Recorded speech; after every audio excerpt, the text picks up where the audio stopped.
I'm Fred McMurray, which means this must be... Pillars of Franchising. Pillars of Franchising.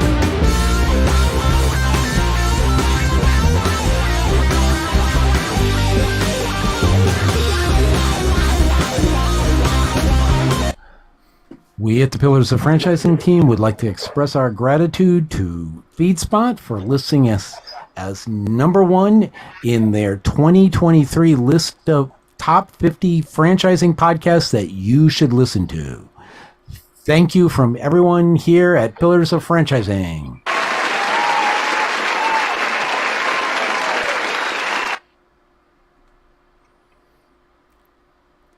Well, welcome to the show. I'm going to assume that we are live, though we don't have video yet. Fred is feverishly working on that. We'd like to welcome you all back to another episode of Pillars of Franchising. We have a great show for you today.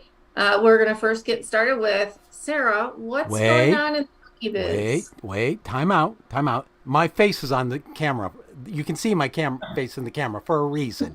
That should tell you something is going to be different here. We thought you just screwed it up. Yeah, we don't want to see your face, Fred. No one can see yours, Ray, and if you're not nice, I won't let anybody see yours. So there, take that.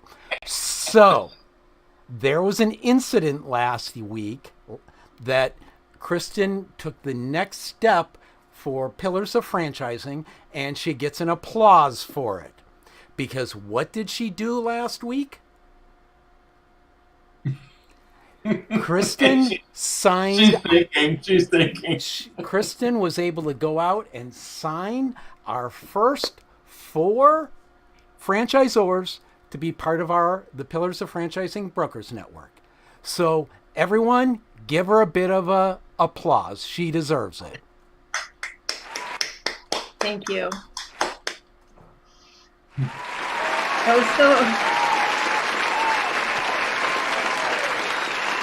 Yeah, tech is not my friend today. No, I think you should just trash all that stuff. Hey, Sarah, let's talk about cookies. Okay, so looking at franchises, what do I want to buy? I'm looking at cookies because they're good. So Dirty Dough and Crumble cookies, those are the 2 big cookie, you can go and get gourmet cookies, are suing each other. I think Crumble started, they said, you look like us, you smell like us, I'm going to sue you. And then Dirty Dough is coming and saying, no, we're fine. We're different, but we are cookies. Leave us alone. It sounds like they're trying to sue them so that they can kind of stifle their business, because when you're in lawsuits, you can't get loans, that kind of stuff. It kind of looks bad for people wanting to buy a franchise. Sure. Well, it certainly does make people a little uncomfortable, right? Right. Yeah. But I think it's what's really important. And I was listening to one of our another podcaster today who talked about lawsuits, specifically with franchises. And in that case, why you might want to steer clear. But in a lawsuit like this, I mean, it's kind of like I asked you, so what shape of cookie do you usually make, right? Cookies typically come round.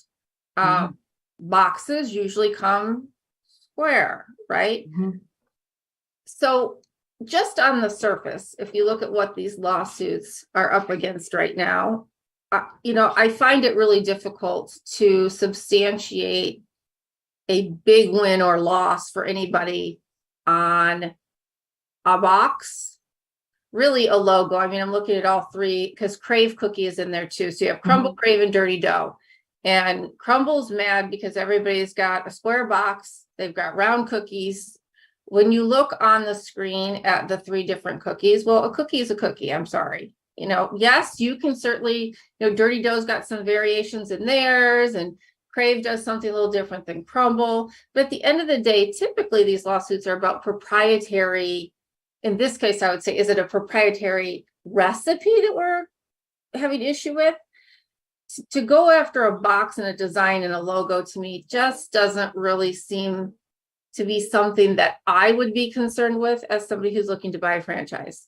Now, there are bigger issues that one might want to take a look at. For example, CNBC notes that there have been lawsuits claiming 14 and 15-year-old children were hired to work at one of these that exceeded the number of hours allowed for children of that age.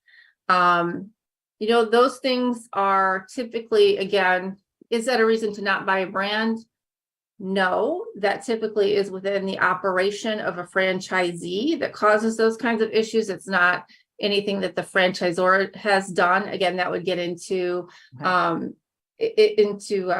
forget what we're calling it here. My mind went blank, but the franchisor does not control the hours and the age and the hiring and HR practices of a franchisee's business.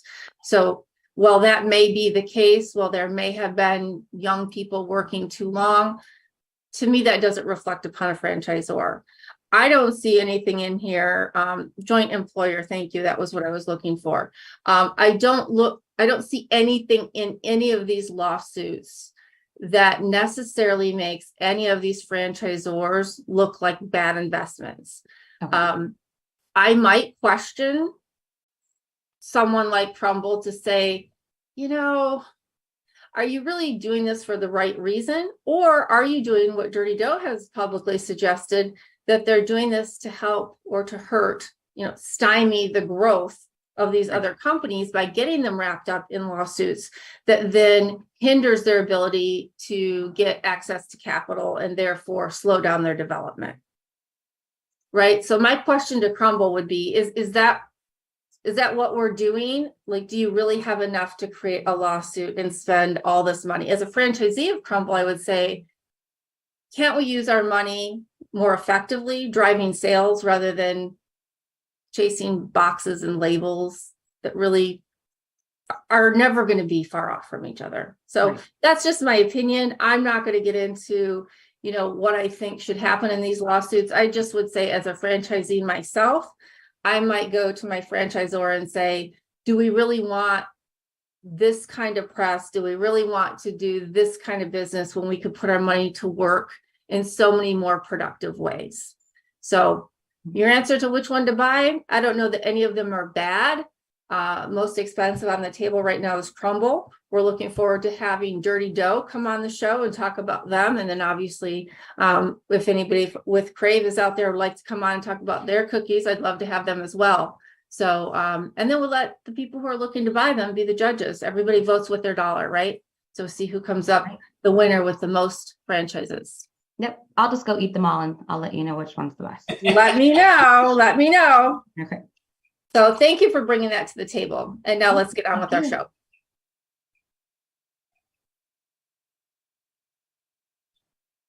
Hello, gentlemen. Hello. Well, we got Tim Montgomery on the show. And Tim, I was wondering if you could help us by introducing yourself and your company. You bet. Happy to. Thank you guys for the invitation to be on here today. This is awesome. I am Tim Montgomery, and I represent Resi Brands is the umbrella company, and That One Painter is our main brand right now. The business is owned by my son, Steven. He's had the business here in Austin for 11 years. Started franchising about 21 months ago. We have 50 locations launched already, 72 locations, 15 more locations are in onboarding, and the number is changing.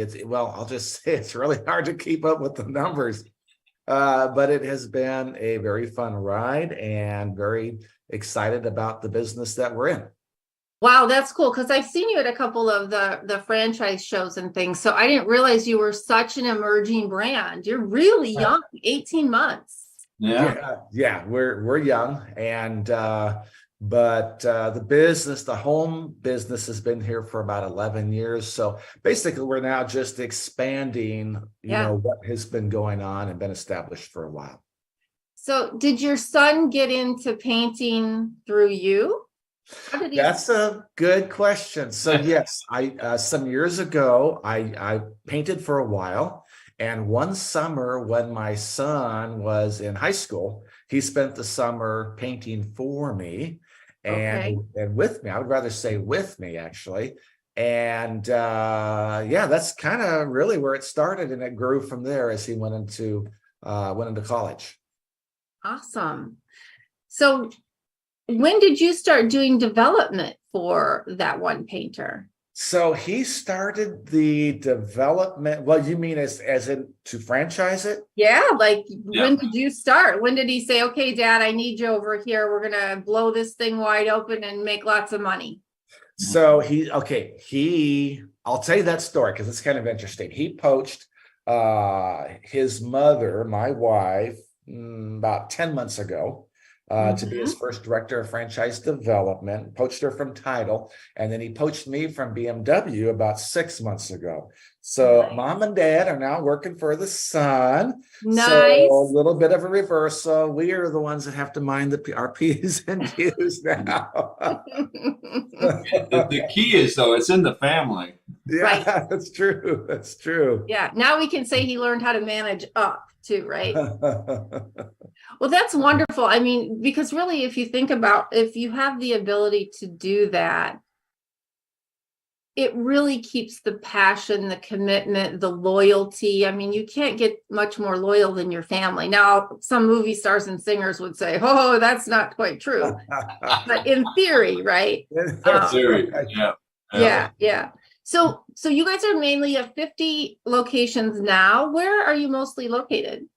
So we started in Texas. So probably about half of those are in Texas. But we've now opened up in Boise. We're launching one in California. We've opened up in Florida, got quite a bit of new interest there. We've opened up in Georgia, and honestly, several other places I couldn't even tell you. We're kind of starting to go All I have over. a hard time now keeping track of who's where. Sure. Are you well, first of all, let me just say that I appreciate the name of the company, because I'm one of those people that go like, you know, that one guy, that one thing, and says, oh, you know, that one painter, that guy we Yeah. had. There you Very go. tricky. And then I can just simply look up who's that one painter. So very Yeah. tricky for people like me, especially. Cool. And So- go ahead, Ray. Yeah, I was just wondering, tell us a little bit more about the franchise. What sets you apart from other franchises? There's a lot of painting franchises out there. You Yeah. have a lot of competition. I'll throw a couple out there. First of all, it would be our culture. We have a give back program called Painted Forward. And basically the way it works is once a year, each franchisee, what's cool is you get the community involved, and they get involved nominating somebody for this. It can be a family in need or a charity or nonprofit. The owner of the franchise donates the labor, and Sherwin-Williams donates the paint, and you get the community Cool. involved. So it's really a cool deal. So the culture is one of them, and there's a few more as well. Well, I'll tell you, Ray and I both have franchises that is a big thing for us as well. And for me, when I was looking for a brand, that was the differentiator. And so, as you continue to grow, that has to always be such a critical thing, because so many people, after working for corporate America, they want to be their own boss, right? But they also want to be able to give back to the communities they serve, to do something that feels good. And so I think it's great if you continue to talk about that. And we would love, when you guys do one of those, send us your pictures, because I'd love to put them up and let people see what you're doing. I mean, that is so critical, not only for people who are looking to get into something that is productive and successful, but then when you have that element to it, what a huge game changer it can be. Yeah, absolutely. Yeah, I love that. We can get you pictures for sure. Yeah. No, you don't expect your franchisees to be painters, do you? No. You, the franchisee is going to be the owner, And we can come back to this a little bit later, but I'll just, while we're talking about that, you can be an owner operator. You can be kind of a tier 1 semi-absent investor. You can grow into a tier 2 semi-absent owner investor when you talk more about those models. But no, you're going to hire professional painters to do the painting for you, and you just run the business. That's really good, because I'm working with a couple of people who have money to invest, but they don't want to paint. They want to be able to be semi-absentee. And so that's really good to know, because a lot of people today coming out of corporate America, they're making really decent 6-figure incomes. Yep. And they're not going to put on some painter's pants and go out, right? They're not. So tell us a little bit about the different models that you have. Owner operator, tier 1 and tier 2 semi-absentee owners. What does that look like? Okay, so owner operator, in that situation, you as the owner will be kind of doing the whole thing as far as running it. You're going to go out and do the estimates, bid the jobs. You're going to turn them over to your painters, and you're going to project manage them and invoice and do quality control at the end. So you kind of do that whole thing. Okay. With the semi-absent, let's talk about tier 1, which is we've got several people have started with that, and that one both of these, all 3 models are fabulous, but the second option is as tier 1. So instead of you project, going out and giving the bids and project managing, you're going to hire one person. All you need is one employee. It can be a guy, it can be a lady. And that person will do all those things: estimate, project manage, invoice, and they're paid on commission. And that one person is capable of doing $1 million a year, which is kind of what we figure is the annual. We build our territories to sustain $1 million or even above per year per territory, and one person can handle that. So you can have one of those, and that model requires about 15 hours a week of the owner's involvement. Wow. And what's really cool is, we say that when you franchise, you get to be in business for yourself, but not by yourself. Yeah. We really believe in that. We partner with our franchisees on insane levels, but this, when relating to the investor model. So let's say that I buy it as the investor. I'm spending 15 hours a week managing my guy, whether that's a man or a lady. Yep. Our coaches partner with that person, your person that's on commission, that's bidding and project managing. They are going to coach him on hitting the revenues and work with them on that. They are going to coach him on hitting the gross numbers. They're going to coach that person on hitting their net targets. So your coach is being, I'm sorry to interrupt you, but your coach is being the owner, or the coach is being from the franchisor, the business from coach? The franchisor. This is why it's so insanely amazing. Nice. I buy the franchisee. They will even help me. I'm going to go out. They'll tell me how to advertise for this person. You get 3 or 4 people, you're interviewing them. You're going to then get us involved.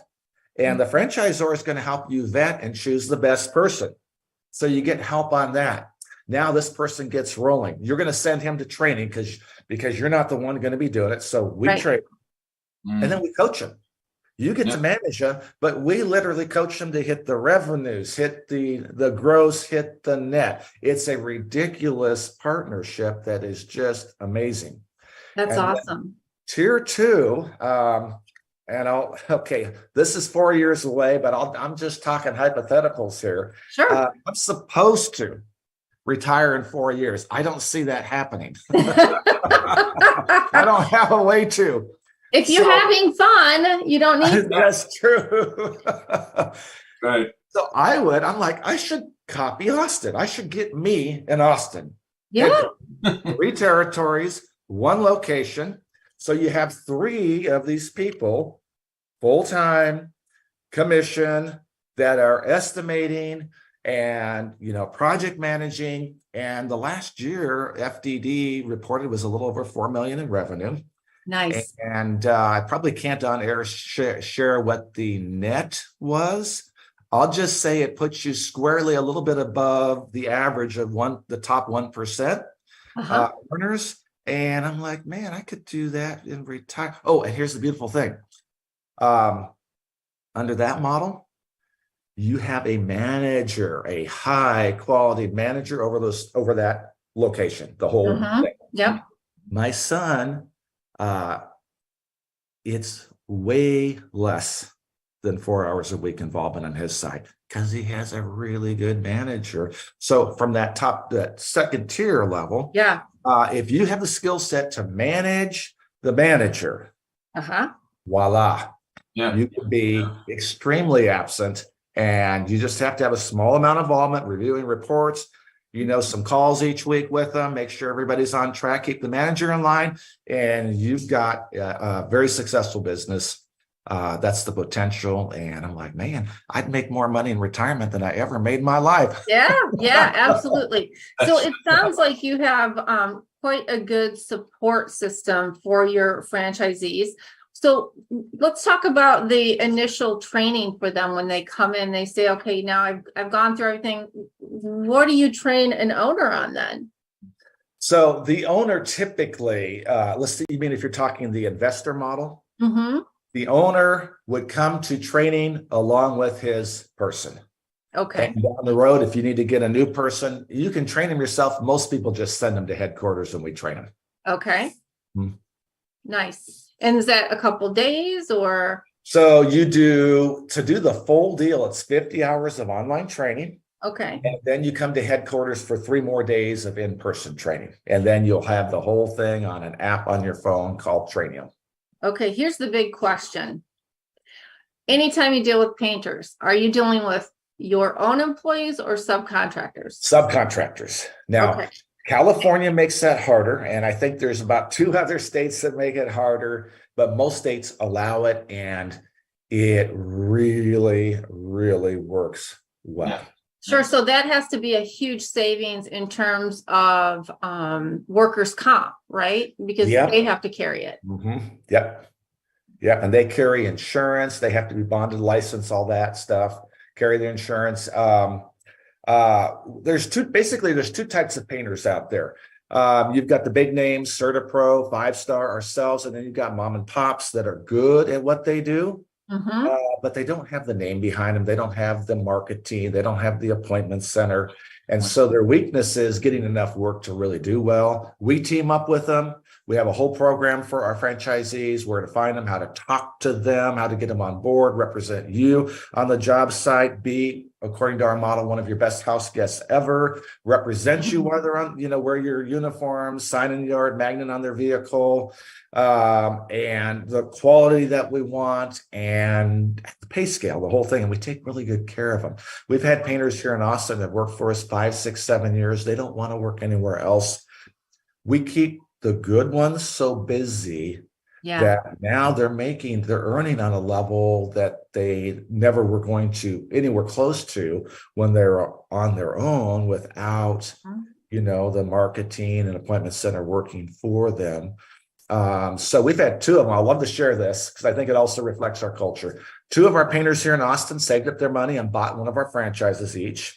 Nice. We'll see more of that happen. And you don't have to be worried as the franchisee owner, because there's more painters. We get calls literally every week here at Austin.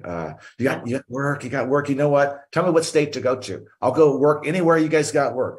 There are people out there that want it really bad. And just the model works great. That's fantastic. One of the questions I want to ask you is, you mentioned that you're expecting about $1 million per territory. How big is a territory? So a territory, when you look at the map, they all look different. But typically you're going to be in the 200,000 range on population. And what they're really looking at is to have a good, solid number of what we call ideal homes.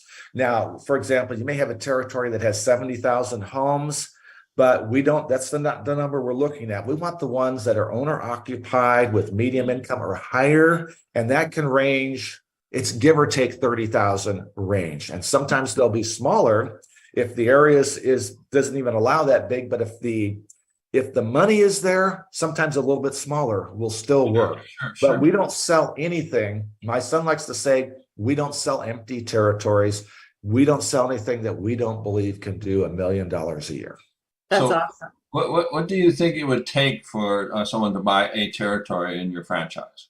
So if you start as an owner operator, it's about $72,000 roughly.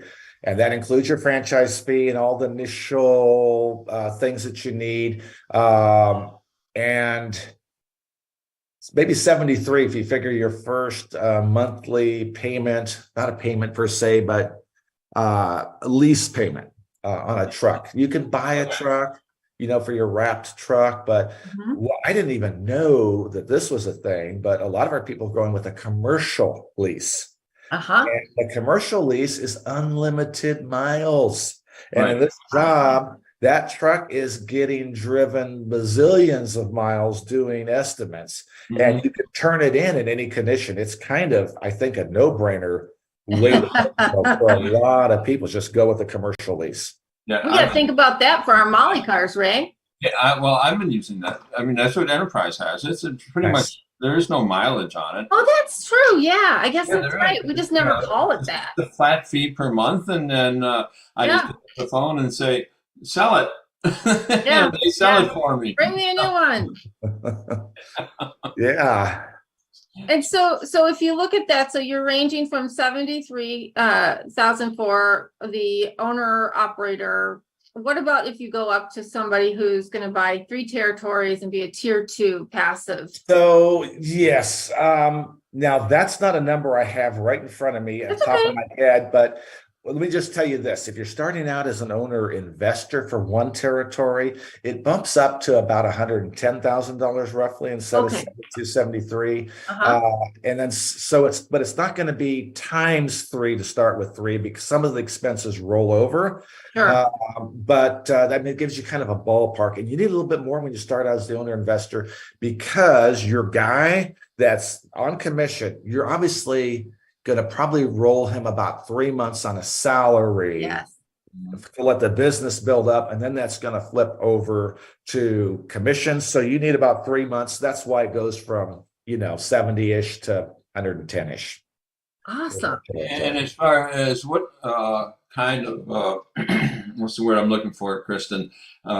Money do you expect a prospective buyer to have in this bank Oh account? yeah, net worth. Net worth. Yes. Okay, I don't think that they have focused so much. They just need about 72. Okay, but I can tell you that your expenses, this to kind of answer the question, Sure. the monthly expenses are probably going to be between your truck payment and advertising. You're putting that out irregardless, probably $4,000 or $5,000 a month. So kind of factor that in. You do need some money in the bank account for those first few months to keep going. Sure. Right. I'll Yeah. tell you- yeah, sorry. No, that's fine. Ray and I always tell people, whatever the franchisor tells you, about 2.5, 3 times that, because you just don't know, right? I mean, That's smart. yeah, I mean, Yes. you just don't know, especially today you have interest rates going crazy and Yep. some people are going to be worried about how to pay their mortgage, not spend money to get it painted or cleaned in our case, right? So Right. you have to be prepared for whatever comes your way. Yep. Absolutely. Do you offer any financial help? So we don't offer financing. No, we, always tell people we give a couple different ones that we recommend. Small business loans, more like a signature loan, credit score only sort of loans. But then we always tell them, feel free to use any other sources out there. Sure. And as you guys know, some people do that rollover from 401k, the Roths, take out a home equity loan, that sort of thing. I'll tell you a little story you'll probably enjoy. 2 of my coworkers at BMW beat me out the door to work for, not to work for, but to go on board my son's company before I did, which was kind of funny. And they both bought franchises in San Antonio.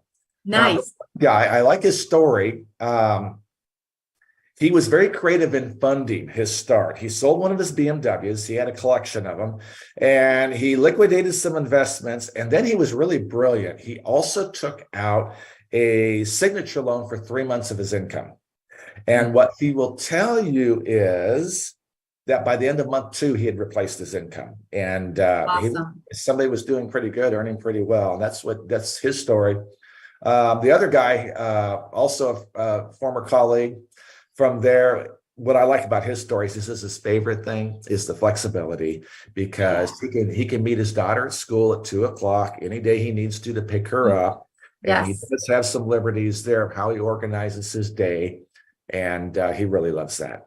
That's awesome. Do you do any veterans, anything for the veterans? So we offer a veterans discount. And then Awesome. this is kind of interesting, and also an under 30 discount, Yay. clergy discount, Wow.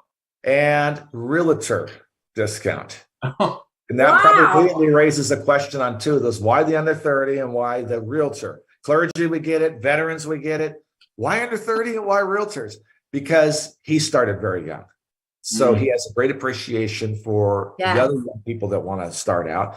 And then the realtors was when he actually started going into business for himself. His mom, my wife, was in real estate at that point, and her other real estate friends gave him a good start of referrals. Oh, So that's realtors have a awesome. he has a very soft spot in his heart for realtors as well, and they get a discount also. Well, I'll tell you, right now, this under 30 group are people who want to get out there and they want to dominate and begin building these empires. And so that's very exciting. Again, one of those points for you to really help promote your brand. I mean, have not heard of, aside from Home Run Franchise Group, which works really hard with the younger generation, you're the only one I've ever heard say we've got an under 30 yeah. discount. That's big. So hopefully you guys shout that out. I know I'll be talking to a lot of people about that because that's really cool. Yes. Yeah, it's cool. It's definitely unique. It's not something that's like out there very much, I don't think. I wish I qualified for it, but I don't. So do I. Rewind quite a few. I started young. I was only 56. Yeah. Well, you got the veteran thing working, Ray. So, Right. There you go. So tell us now, Reza Brands, we mentioned, is an umbrella company. Yep. So what else is brewing at Reza Brands?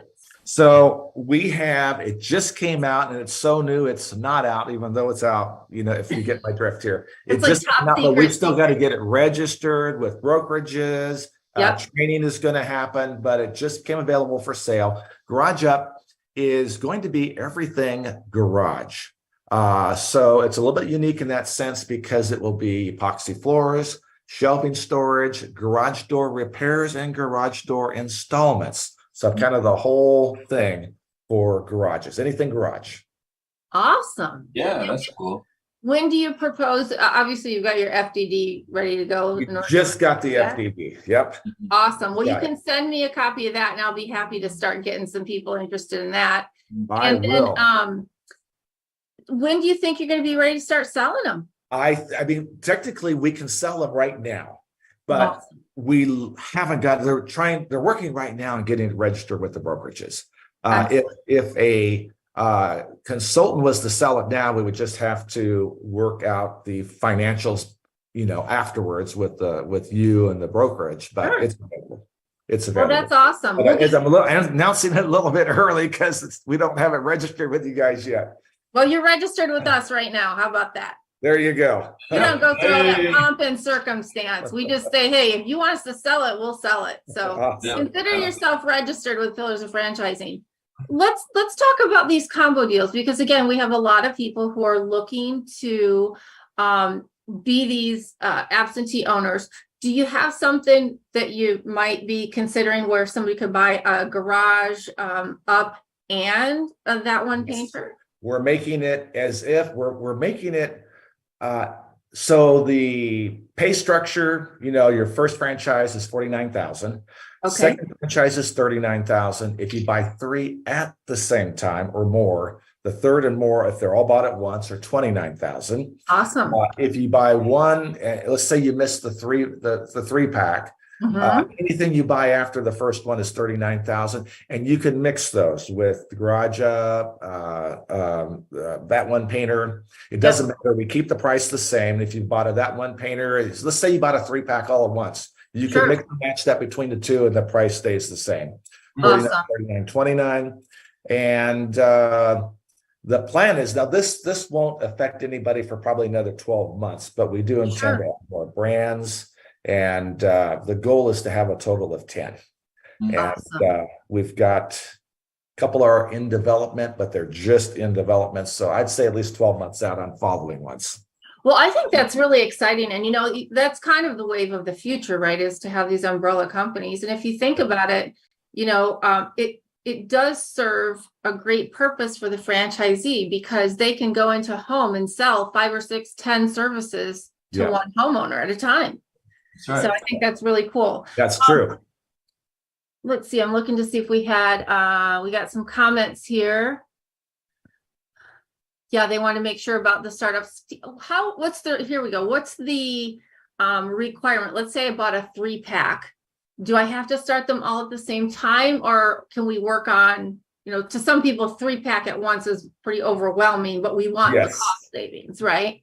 Yes. So yes, the way they work that is you launch the first one, you get 6 months to launch the second one, and then another 6 months to launch the third one. Okay, great. And by then, do you feel pretty confident that the first one is at a point where it's financially sustaining, so it's not a huge... If they're following the program, it usually is, yes. Okay. Like I was, it's all about, as you know, franchise, it's a business in a box. Yeah. The systems are proven to work. But if you say, well, I'm going to follow these 3 and ignore these 2, your success level is not going to be where it's supposed to be. But yes, if you follow everything, you should be typically, in most cases, clicking along real nicely by then. Yeah. That's awesome. Well, I am so excited and so thankful. Ray, do you have any other questions for Tim?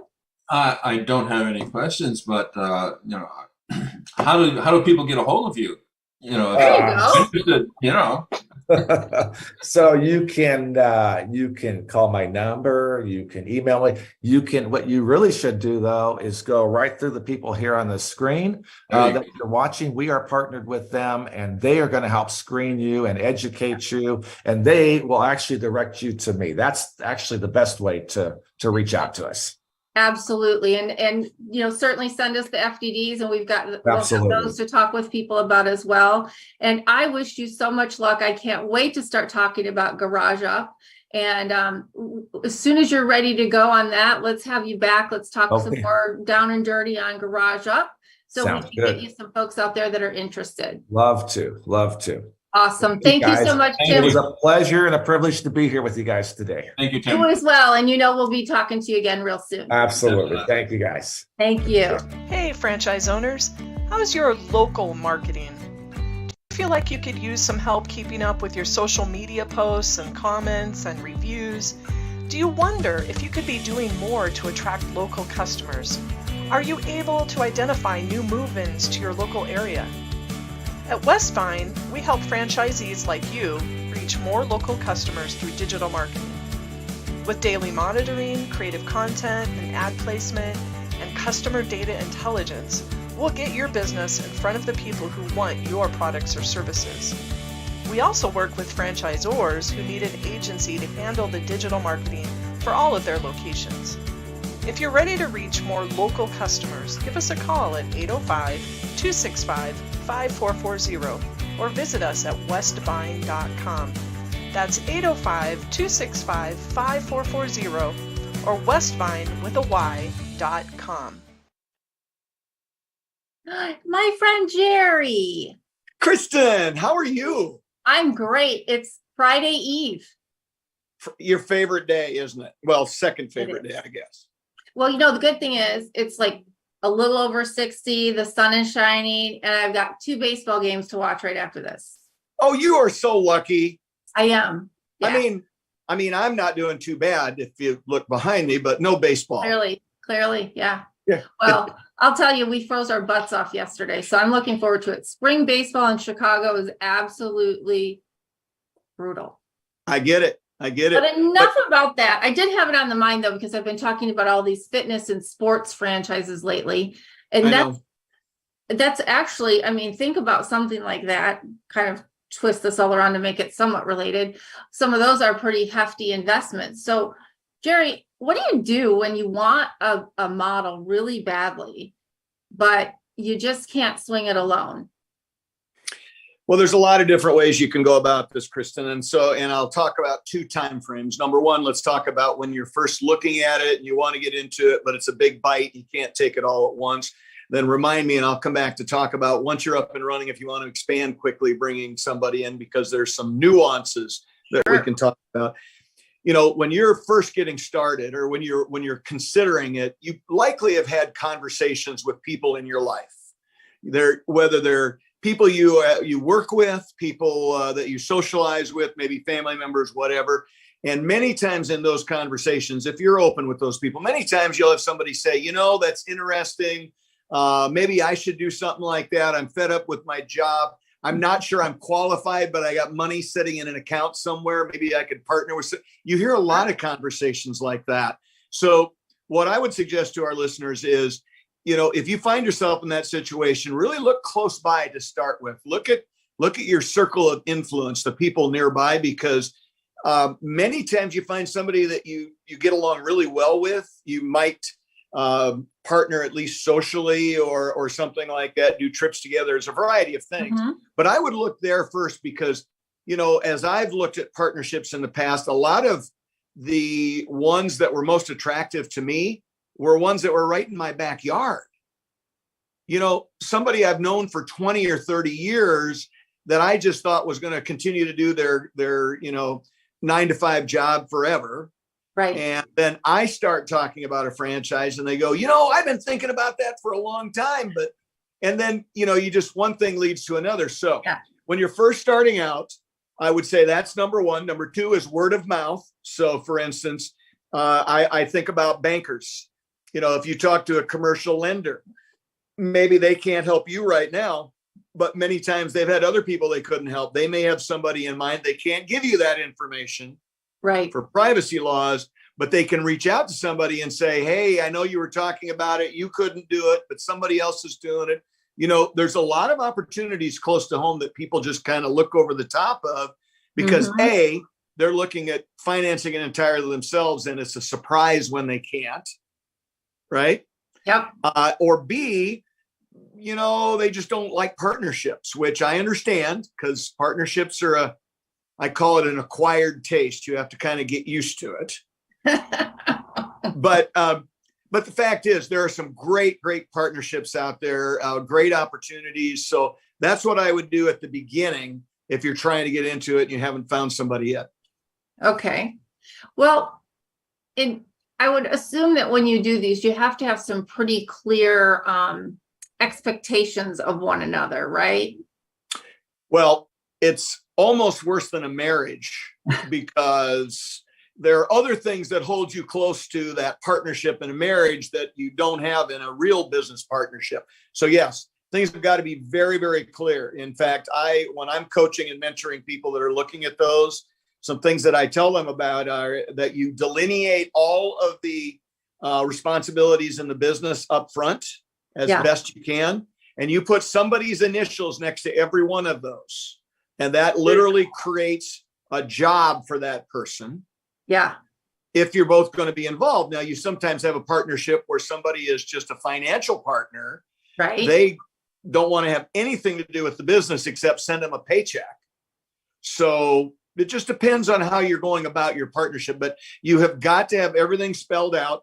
A personal favorite of mine, Kristin, and if nobody listens to anything else I have to say today, I would ask that they consider this. Keep 51% of the company, at least. Yes. Yeah. Because being a partner in a business is going to lead to some friction from time to time. It's going to lead to some very big decisions. Somebody has got to be the final decision maker. And if you are equal partners, sometimes that literally turns into a messy business divorce because you can't make a decision. I think that's a really good point. even when you own the business yourself, but you are tied into relationships that split things 50-50, right? It's still good to have somebody own a little bit more just for clarification. Right.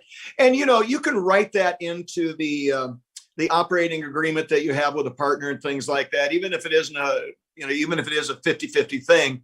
Yeah. Into the agreement, you can actually say this partner has priority in decision making or something like that.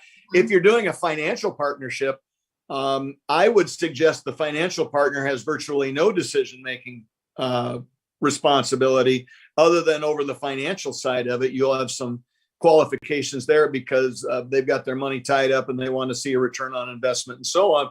But if I were writing, and I've had financial partners, and in our operating agreement, it was very clear that although in both cases they had more money in it than I did, they had no decision making other than financial.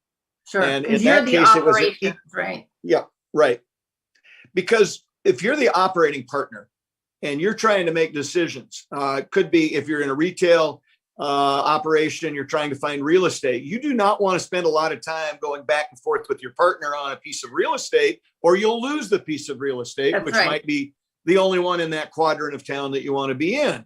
Yeah. If you want to add another business, if you want to bolt on another business, like we were talking to Tim about a little bit ago, you want to be able to make that decision because you're the guy going to be operating it. You would still ask advice from your financial partner because theoretically they're going to be putting some more money in to make it happen. But at the end of the day, you want to have as much of the decision process as you can possibly keep. Now let's talk about your other scenario. Your business is open, you're a little shy in cash, you need a little infusion to get you going. How do you handle that? Well, it could be a couple situations. Number one, you could be shy of cash, or somebody just came to you with an opportunity to acquire some more units. Your franchisor came to you and said, listen, we'd really like to sell you more units to build out. Or maybe you strike gold and your franchisor says, we want to give you a master development agreement for an area, and you don't want to lose that opportunity, but you have got all of your money invested in this first location or two. You've probably tapped out your borrowing capacity, so you want to bring somebody else in.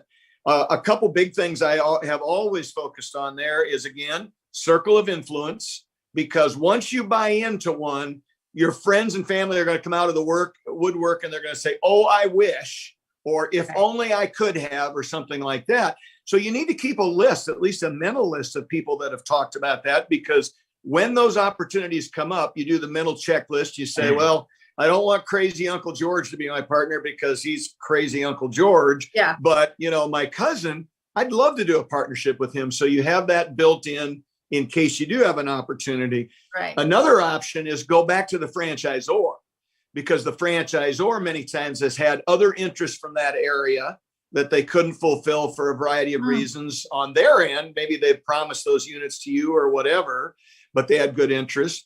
Maybe somebody came to them and didn't want to be an operations guy, but wanted to be an absentee owner. Like, again, we talked to Tim about some models are not great with absentee owners unless you have an operating partner. So between your circle of influence and your relationships, both with your franchisor and with franchisees that are already in other parts of the country or in your market, maybe they're looking to grow, but for whatever reason can't, and you might be the opportunity for them to expand. So those are the two or three biggest things that I look at once you're in business, because those are kind of almost pre-qualified and you might almost know them already in many cases. So the whole decision-making process about whether you do it or not is much simpler and smoother, hopefully friendlier in the long run. So those are the big things I would look at.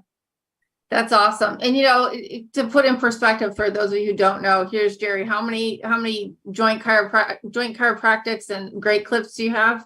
Well, we've got 34 great clips right now and growing every day. And we've got 5 joints, and I'm looking for real estate for 3 more right now. And we'll continue to grow. I'm looking at other brands right now. And in those, there may be a partner that comes into play, because I don't want to do it all myself anymore. I've got a lot on my plate. So, and so my point with everybody is that, even people like Jerry, who have all this stuff going on, I mean, there's still times in which you're looking for partners. And so I think it's important that nobody feel like, oh gosh, I gotta look for a partner because I don't have enough to make it work. Listen, there's plenty of people out there who want to get something going. And especially today, if you're not going to make that much, you know, in the market, why not invest in yourself? Well, yeah, and that's a good point, Kristin, because a lot of partners want to keep their day job. They've got a corporate job. They want to stay at it. They don't want to, you know, they don't want to have any involvement in the business, but they've got a couple $100,000 in a variety of investments, maybe some ability to borrow against their home or something like that. And they are looking long term. They're looking at, you know, subsidizing retirement income, having a second stream of income so that they can live a different life, something like that. And to your point, you know, most franchise systems, and this is FDD stuff, so I'm not an attorney.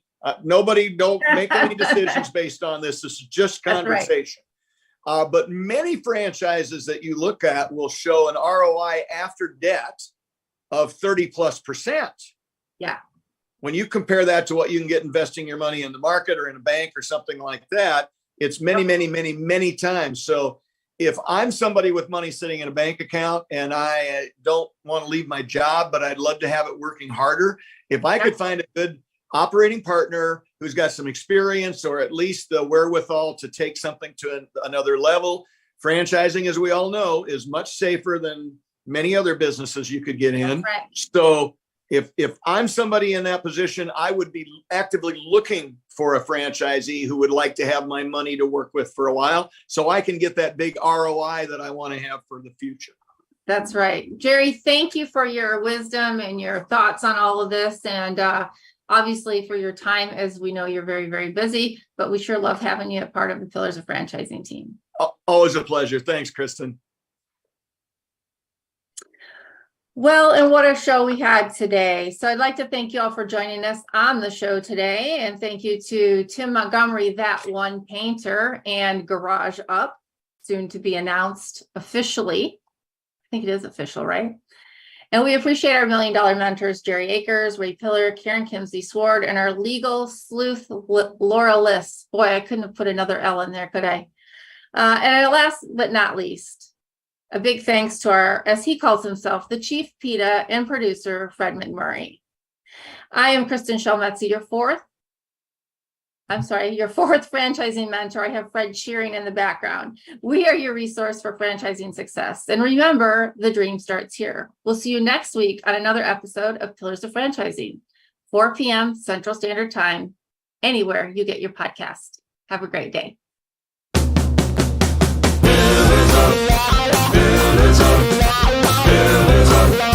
Franchising.